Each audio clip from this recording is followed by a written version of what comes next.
नमस्कार दोस्तों, एडुशाइन आईएएस की यूट्यूब चैनल पे आप सभी का स्वागत है। आज का हमारा डिस्कशन का टॉपिक है subsidiary alliance treaty. Now this is one of the very important instrument in the hand of the British for subjugation of the Indian native states. तो बहुत सारे नेटिव स्टेट्स के साथ ये ट्रीटी साइन किया गया था और इस ट्रीटी के जो सिग्निफिकेंस है वो इंडिया के कॉलोनाइजेशन में बहुत ही रिमार्केबल है। अब देखिए इसके बारे में कुछ फैक्ट, जैसे अगर हम देखें, this was officially first introduced by Lord Wellesley, right. और ये ट्रीटी मतलब क्या होता है, देखिए दोस्तों, नॉर्मली ट्रीटी का मतलब होता है एक अग्रीमेंट और कॉन्ट्रैक्ट। तो नॉर्मल जब दो दो लोगों के बीच में जब अग्रीमेंट होता है तो उसको तो हम कॉन्ट्रैक्ट बोलते हैं, लेकिन जब दो स्टेट के बीच में कॉन्ट्रैक्ट बनता है या अग्रीमेंट बनता है तब उसको ट्रीटी बोला जाता है। इसीलिए देखा होगा आप लोगों ने कि जो इंटरनेशनल जो रिलेशंस होता है या इंटरनेशनल जो ऑर्गेनाइजेशन होता है उनमें जो अग्रीमेंट होता है उसको ट्रीटी बोला जाता है। सो इन दिस केस जैसे एक अग्रीमेंट में क्या होता है, सबसे पहले जरूरी होता है दो पार्टी हमेशा एक अग्रीमेंट में जरूरी होता है। तो ये सब्सिडियरी अलायंस ट्रीटी, क्योंकि एक ट्रीटी था, ये भी एक अग्रीमेंट था, तो यहाँ पे भी दो पार्टीज की जरूरत थी। एक था ईस्ट इंडिया कंपनी, ये पार्टी हमेशा कांस्टेंट रहता था, और दूसरी तरफ इंडियन नेटिव स्टेट। अब देखिए ये जो इंडियन नेटिव स्टेट था, I mean there was many Indian native states who had signed this treaty, subsidiary alliance treaty with the East India Company। तो डिफरेंट ट्रीटी के टाइम पे बस नेटिव स्टेट बदल जाता है। जैसे treaty of Allahabad, it was a subsidiary alliance treaty, उस time पे नेटिव स्टेट था अवध। ट्रीटी ऑफ बैसेन, उस टाइम पे it was also a subsidiary alliance treaty, लेकिन उसमें जो नेटिव स्टेट था that was Maratha. In case of Lahore, treaty of Lahore, the Indian native state was Punjab. तो सिर्फ ये इंडियन नेटिव स्टेट बदल जाता है और ट्रीटी का नाम बदल जाता है, क्योंकि जिस जगह पे साइन होता है, लेकिन ट्रीटी का जो मेन प्रोविजंस है, जो सब्सटेंस है, वो सेम रहता है। अब इसी सब्सटेंस को हमें समझना है बहुत ही एनालिटिकली। देखिए दोस्तों, जैसे कि हमने डिस्कस किया कि यहाँ पे दो पार्टी होगा, एक होगा ईस्ट इंडिया कंपनी और दूसरा Indian native state, which changes over, I mean treaty to treaty only the Indian native state change. अब क्या होता है कि कोई भी कॉन्ट्रैक्ट में क्या होता है, कुछ टर्म्स होता है, मतलब कि दोनों ही पार्टी एक दूसरे से कुछ प्रॉमिस करते हैं। तो मतलब अगर सब्सिडियरी अलायंस का ट्रीटी है तो ईस्ट इंडिया कंपनी ने भी कुछ प्रॉमिस किया है कि they will fulfil those terms and conditions to the Indian native rulers, और इंडियन नेटिव स्टेट को भी कुछ प्रॉमिस करना पड़ता है कंपनी को कि उनको ये फुलफिल करना है। तो एक दूसरे की ड्यूटी और ऑब्लिगेशन बन जाता है, ठीक है ना। अब यहीं पे आ जाता है इसका मेन प्रोविजन और मेन सिग्निफिकेंस। अब देखिए सबसे पहले हम लोग ये देख लेते हैं कि कंपनी ने क्या प्रॉमिस किया था इंडियन नेटिव स्टेट को। मेनली ये दो चीज कंपनी को फुलफिल करना पड़ेगा। पहला जो कंपनी के ऊपर ऑब्लिगेशन है वो ये है कि protection of the native rulers was on the East India company. जो मतलब इंडियन नेटिव रूलर्स को कहीं से भी अटैक्स फेस करना पड़े, चाहे वो कोई दूसरे यूरोपियन पावर हो या फिर दूसरा कोई इंडियन नेटिव स्टेट हो, कहीं से भी अगर अटैक उनको फेस करना पड़े तो उनके प्रोटेक्शन की जिम्मेदारी होगा कंपनी के ऊपर, ठीक है ना। तो ये एक बहुत बड़ा राहत था, बहुत बड़ा रिलीफ था for the Indian native rulers, खास करके जो छोटे रूलर्स थे। क्योंकि देखिए इंडिया में तो बहुत सारे रूलर्स, बहुत सारे स्टेट आ गया था, उनमें कुछ छोटा था कुछ बहुत बड़ा था, मतलब कि काफी पावरफुल था। तो जितने छोटे रूलर्स थे उन लोगों के लिए ये एक बहुत बड़ा अट्रैक्टिव एक प्रोविजन था।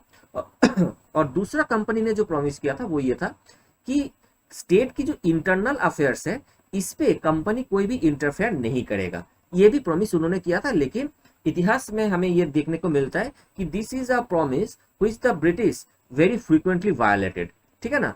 तो these are the main two promises the company made to the native state. अब इसके बदले में कंपनी ने जो प्रोमिसेस या जो ऑब्लिगेशन नेटिव स्टेट के ऊपर इंपोज किया वो कुछ ऐसा है, और वहीं पे असली खेल छुपा हुआ है। देखिए इसमें जो पहला पॉइंट जो है कि कंपनी ने नेटिव रूलर से कहा कि देखो भाई, तुम्हारी जो जिम्मेदारी, तुम्हारी जो प्रोटेक्शन की जो जिम्मेदारी है वो तो हमारे ऊपर है ना। तो फिर तुम्हें आर्मी की क्या जरूरत है, ठीक है ना। इसीलिए सबसे पहले क्या किया गया, नेटिव स्टेट्स की, कोई भी स्टेट अगर सब्सिडियरी अलायंस ट्रीटी में आएगा तो उसको अपना खुद का जो आर्मी है वो एबोलिश कर देना पड़ेगा। मतलब सबसे पहले ही अपने उनके जो डिफेंस है उसको खत्म कर दिया।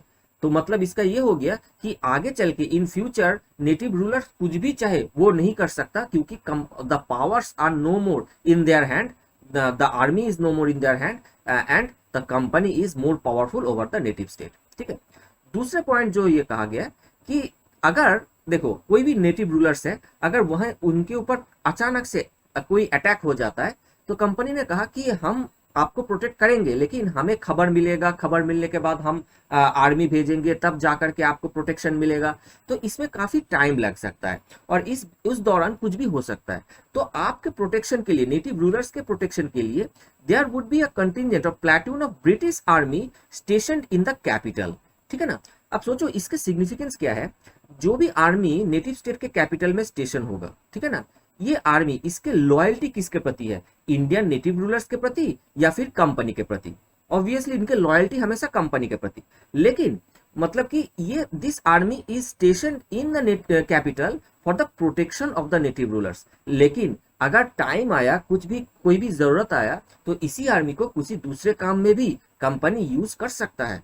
ठीक है ना, जो तीसरा प्रोविजन ये कहा गया, कंपनी ने कहा कि ये जो आर्मी कैपिटल में, अच्छा तीसरा प्रोविजन ये है, there would be a British resident present in the capital. तो हर एक कैपिटल में जो आर्मी होगा, आर्मी के जो रिस्पॉन्सिबिलिटी होगा, जिनको जो लीडर होगा, that will be a British resident. ये चीज किसी भी इंडियंस के हाथ में नहीं छोड़ा गया। देखिए ब्रिटिश इंडियन आर्मी में बहुत सारे इंडियन सिपाही थे, लेकिन वो जो ऑफिसर रैंक में जो ब्रिटिश रेसिडेंट होगा, that responsibility is not in the hand of any Indians, that will always be in the hand of the British, क्योंकि वो इंडियंस को मतलब कि ऑफिसर लेवल पे कभी भी उन्होंने पोस्टिंग नहीं दिया, है ना। फिर उन्होंने कहा, जो चौथे प्रोविजन है कि the expenses of that army is on the native rulers.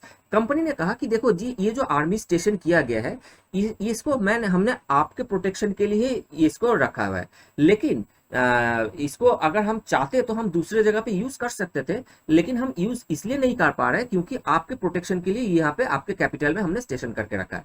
तो इनका जो खर्चा है, इनको जो सैलरी दिया जाता है, इनका जो खर्चा है, उसकी जिम्मेदारी किसके ऊपर होगा, ये नेटिव रूलर्स के ऊपर ही होगा। तो मतलब ये हुआ कि दिस आर्मी जिनकी पेमेंट कर रहा है नेटिव रूलर्स, तो नेटिव रूलर्स के खर्चे में कंपनी आर्मी मेंटेन कर रहा है। तो मतलब ऐसे अगर बहुत सारा इंडियन नेटिव स्टेट हो गया, तो इस आर्मी को मेंटेन करने के लिए कंपनी को खर्चा कुछ नहीं करना पड़ेगा, लेकिन उनके लॉयल एक आर्मी, उनको बहुत ह्यूज आर्मी वो मेंटेन कर सकता है। ठीक है ना, ये भी कहा गया था कि कोई भी अगर नेटिव रूलर्स मतलब कि ऑन टाइम उसके एक्सपेंडिचर देने से नाकामयाब रहा, तो उस नेटिव स्टेट से एक पार्ट, एक हिस्सा एनेक्स कर लिया जाएगा और वहां से जो खर्चा, वहां से जो इनकम आएगा, उससे उस आर्मी को मेंटेन किया जाएगा। ये भी एक प्रोविजन इसके साथ दिया गया था।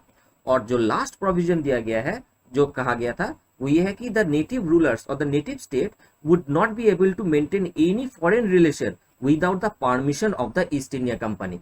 क्योंकि उनके अंदर, कंपनी के अंदर तो ये भी डर था ना कि अगर कल next I mean in future native state, कोई भी नेटिव स्टेट रिवोल्ट करना चाहे, तो वो उनके, क्योंकि उनके खुद के पास आर्मी नहीं है, तो वो कोई दूसरे फॉरेन पावर के साथ, दूसरे चाहे वो यूरोपियन पावर हो या फिर दूसरे कोई भी अलग स्टेट के सहारे वो रिवोल्ट कर सकता है।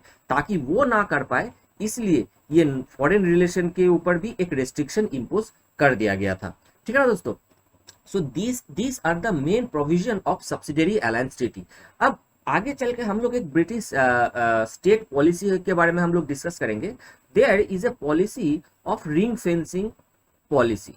रिंग फेंसिंग पॉलिसी, ना रिंग फेंसिंग पॉलिसी क्या था, इसके बारे में तो हम आगे चल के डिस्कस करेंगे।